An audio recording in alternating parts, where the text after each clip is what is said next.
چلتا ہے بھائی سوسائٹی میں گھر جوڑنے کی کوشش کیا کرو, طلاقیں نہ دلوایا کرو, لیکن اگر ہو جائے تو پھر ریلیکس. پھر کیا کرنا ہے؟ کوئی نہیں بھائی, ہو جاتی ہے یار, اب تم کہیں اور کر لو, تم کہیں اور. اس کو ایک دم بہت بڑا ایشو نہیں بنا لو, یہ کر دیا وہ برباد کر دیا, کوئی نہیں ہوتا بھائی. قرآن نے بھی ایسے ہی کیا ہے. اللہ میاں نے طلاق سے پہلے بہت سارے پروسیس بیان کیے ہیں تاکہ طلاقیں نہ ہو. سب سے پہلے 3 طلاق کو ناجائز قرار دیا تاکہ مرد کے پاس رجوع کا آپشن رہے, اگر جلد بازی میں دیے سوچے وہ. اس کے بعد اللہ نے کیا کہا, وَإِنْ خِفْتُمْ شِقَاقَ بَيْنِهِمَا, میاں بیوی میں جھگڑا ہو رہا ہے تو دونوں خاندان کے لوگ صلح و صفائی کی کوشش کریں. پھر بھی نہیں ہوتا تو اللہ نے فرمایا فَعِظُوهُنَّ, محبت سے بیوی کو سمجھاؤ. پھر بھی باز نہیں آتی, اللہ کہتے ہیں بستر الگ کر دو. پھر بھی باز نہیں آتی تو شدید ضرورت کے موقع پر وَضْرِبُوهُنَّ, اللہ نے ہاتھ اٹھانے کی بھی اجازت دی ہے. کیونکہ سرپرست کو اگر اجازت نہ ہونا سختی کرنے کی, پھر وہ سرپرست رہتا نہیں ہے. بہت سخت موقع پر اللہ نے اجازت دی ہے کہ اس طرح بھی کنٹرول کر, اگر تمہارا خیال ہے کنٹرول ہو جائے گی تو کر لو. یہ بھی نہیں ہوتا, پھر کیا ہے؟ علیحدگی ہے. اب اگر علیحدگی ہو گئی ہے تو پھر قرآن علیحدگی کے بعد الگ حکم بیان کرتا ہے. اللہ کہتا ہے وَإِن يَتَفَرَّقَا يُغْنِ اللَّهُ كُلًّا مِّن سَعَتِهِ, اگر دونوں میں علیحدگی ہو گئی ہے تو ٹینشن لینے کی بات نہیں ہے, اللہ دونوں کے لیے کوئی انتظام کر دے گا. بھائی نہیں بنی آپس میں, دونوں بعض دفعہ نیک ہوتے ہیں, میچنگ کی شادی نہیں ہوتی, جوڑ ہی نہیں ہوتا, تمیز سے کیا ہو گیا بھائی؟ علیحدگی ہوگی, ختم. حضرت زینب رضی اللہ تعالی عنہا کا نکاح نبی صلی اللہ علیہ وسلم نے زید ابن حارثہ سے کر دیا, جو آپ کے منہ بولے بیٹے تھے. سمجھتے ہو کہ نہیں سمجھتے؟ دونوں کی انبن ہونا شروع ہو گئی.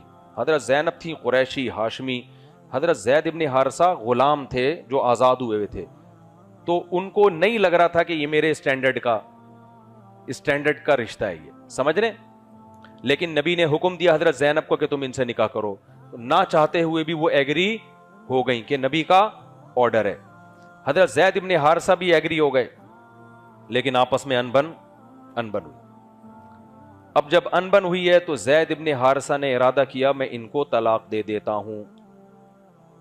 نبی صلی اللہ علیہ وسلم نے ان کو منع کیا, امسک علیک زوجک, کیونکہ نبی صلی اللہ علیہ وسلم کو غم یہ تھا کہ حضرت زینب تو پہلے ہی ایگری نہیں تھی شادی پہ, میرے آرڈر پہ شادی کی ہے, جب طلاق ہو جائے گی تو ایسے موقع پہ ان کے دل میں ایک بال آ سکتا ہے نا, ابے دیکھو تمہارے ابا تمہیں کہہ رہے ہوں بیٹا تو اس سے شادی کر لے, اب سمجھ میں آئے گا تمہیں, ویسے سمجھ میں کسی اور کی مثال نہیں سمجھ میں آئے گی.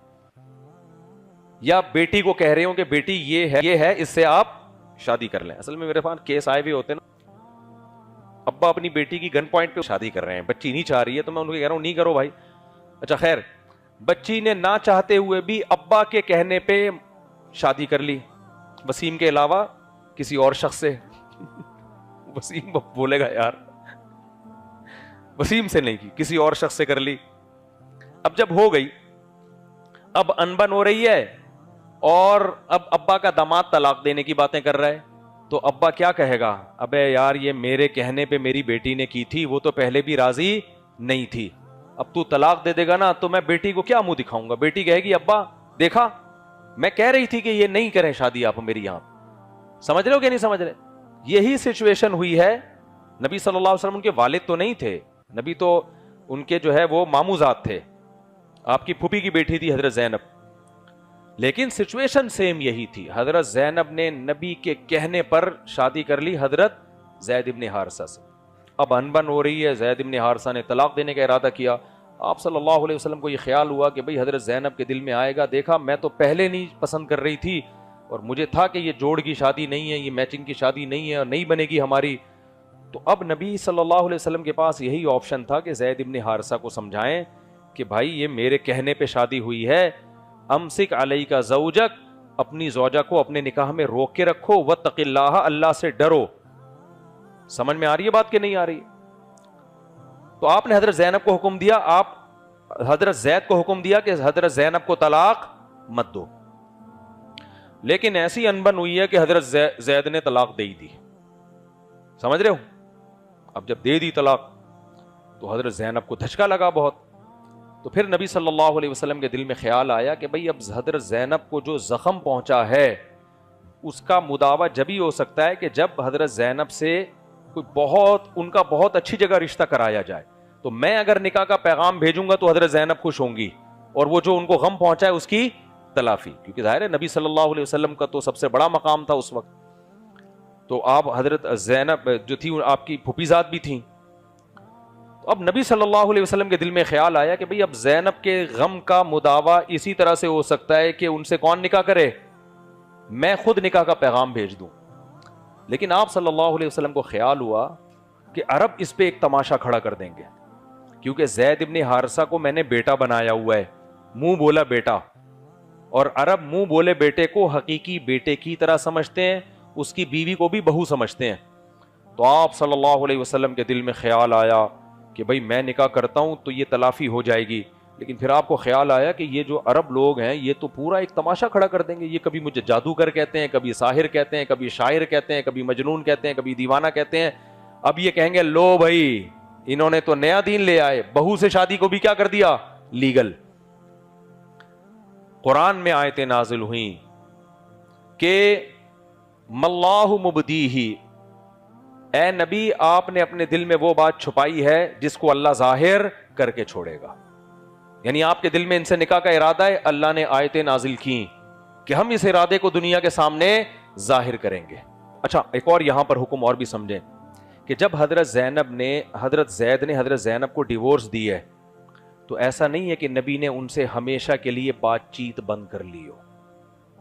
اسلامی سوسائٹی میں طلاق کو پسند نہیں کیا گیا, لیکن اگر ہو جائے تو اس کو ہوا بنانے کی بھی اجازت نہیں دی. آج جو مشہور لوگ ہوتے ہیں نا, جو فنکار اداکار یا سیلیبریٹیز ہوتی ہیں, ان کی طلاقوں کو میڈیا پہ بہت اچھالا جاتا ہے. او فلانے نے ڈمکانے کو طلاق دے دی, او کیوں دی بھائی, آپ بتائیں گے ذرا کیا تھی, آپ میں کوئی خرابی تھی. پھر وہ الزامات لگائے گی اپنے شوہر پہ, شوہر کا انٹرویو لیا جائے گا, وہ الزامات لگائے گا اپنی بیوی پہ. یہ اسلام کا مزاج بولو نہیں. حضرت زید کو نبی منع بھی کر رہے ہیں کہ مت دو طلاق, پھر بھی دے دی, تو پھر بھی آپ نے اس کو ان کا پرسنل معاملہ قرار دیا.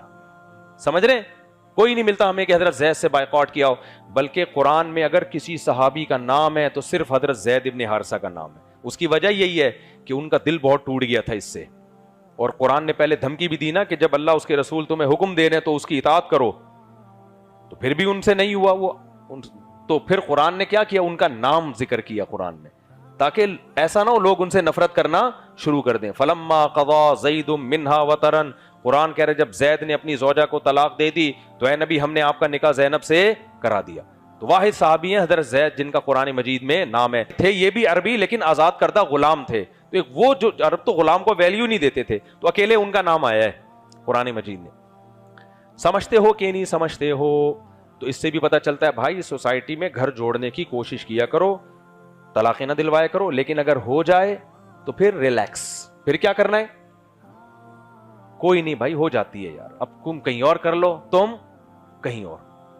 اس کو ایک دم بہت بڑا ایشو نہیں بنا لو, یہ کر دیا وہ برباد کر دیا, کوئی نہیں ہوتا بھائی. قرآن نے بھی ایسا ہی کیا ہے. اللہ میاں نے طلاق سے پہلے بہت سارے پروسیس بیان کیے ہیں تاکہ طلاقیں نہ ہو. سب سے پہلے 3 طلاق کو ناجائز قرار دیا تاکہ مرد کے پاس رجوع کا آپشن رہے, اگر جلد بازی میں دیے سوچے وہ.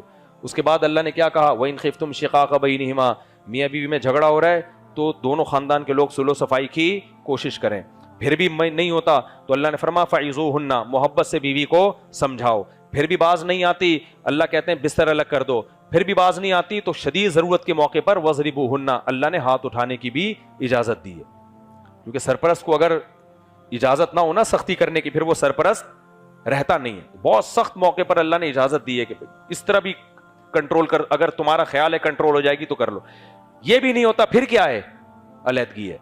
اب اگر علیحدگی ہو گئی ہے تو پھر قرآن علیحدگی کے بعد الگ حکم بیان کرتا ہے. اللہ کہتا ہے وَإِن يَتَفَرَّقَا يُغْنِ اللَّهُ كُلًّا مِّن سَعَتِهِ, اگر دونوں میں علیحدگی ہو گئی ہے تو ٹینشن لینے کی بات نہیں ہے, اللہ دونوں کے لیے کوئی انتظام کر دے گا, کوئی ٹینشن لینے کا نہیں ہے. سمجھ رہے ہو, بچے کیسے رولتے ہیں طلاقوں کے بعد, کھینچ رہے ہیں ایک دوسرے کی طرف. کوئی مسئلہ نہیں ہے بھائی, اگر اللہ نہ کرے ہو گئی ہے, بچوں کو مل کے پال لو. صحابہ میں بھی طلاقیں ہوتی تھی بھائی, بچے دونوں کے ہیں نا. بچے کے بارے میں ضابطہ اصول ہے, جب تک بچہ 7 سال کا, لڑکا 7 سال کا نہیں ہوتا ماں کے پاس رہے گا اور باپ سے ملتا رہے گا, اور بچی جب تک 9 سال کی نہیں ہوتی ماں کے پاس رہے گی اور باپ سے ملتی رہے گی. پھر جب باپ کے پاس رہے گا تو بالغ ہونے تک باپ کے پاس, لیکن ماں سے دونوں ملتے رہیں گے. بالغ ہونے کے بعد دونوں کا اختیار ہے، جہاں چاہے رہیں، دونوں کے ماں باپ ہے بھائی، اب تم نے خود دونوں سے ملنا ہے. آسان کر دیا کہ نہیں کر دیا؟ بالغ ہونے کے بعد تو ویسے ہی پھر اپنی زندگی میں گم ہو جاتے ہیں. وہ کوئی امریکہ چلا گیا، کوئی جاپان چلا گیا، کوئی ولاگنگ کر رہا ہے جاپان جا کے، کوئی کیا کر رہا ہے، وہ تو سب ویسے ہی آزاد ہو جاتے ہیں نا. آسانی سے حل کر دیا کہ نہیں کر دیا؟ لیکن آپ عدالتوں میں جا کے دیکھو، ایسی کھینچا تانی، مار دھاڑ، الزامات، جہیز کے پھڈے، جہیز کے جھگڑے. یہ سوسائٹی جنگلیوں کی سوسائٹی ہے، انسانوں کی سوسائٹی نہیں ہے. میرے پاس جب لوگ آتے ہیں نا جو اپنے واقعات کورٹس میں بتا رہے ہیں، کل بھی ایک بندہ آیا، میرے تو میٹر ہی گھومنا شروع ہو جاتا ہے. میں نے کہا تجھے انصاف نہیں ملے گا، تو کتوں کی طرح کورٹ میں اب کیا ہوگا؟